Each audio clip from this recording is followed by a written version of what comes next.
Hello guys, അപ്പോൾ ഇന്ന് നമുക്കൊരു അയക്കോറ തലക്കറി ഉണ്ടാക്കാം. നല്ല മുളകിട്ടത്. അതിന് ഫ്രൈ പാൻ വെച്ച് കുറച്ച് വെളിച്ചെണ്ണ ഒഴിച്ച് അതിലേക്ക് ഉലുവ, കുറച്ച് പെരിഞ്ജീരകം, അതിൻ്റെ കൂടെ ഇഞ്ചി, വെളുത്തുള്ളി, ചെറിയ ഉള്ളി, കുറച്ച് കരിവേപ്പിൻ്റെ ഇല നല്ലോണം വഴറ്റി കൊടുക്കുക. പിന്നെ അതിലേക്ക് നമ്മൾ കുറച്ച് 4 പച്ചമുളക് കൂടെ അതിട്ട് നല്ല വഴറ്റുക.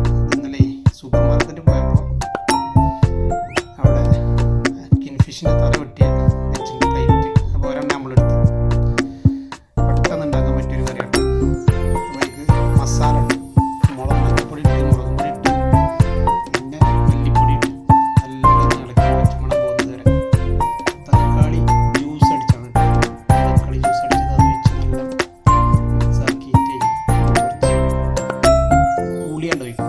നല്ല പുളി വെള്ളത്തിട്ട് ഒഴിച്ച് നല്ല കുറച്ച് വെള്ളം ഒഴിച്ച് ഇനി നമുക്ക്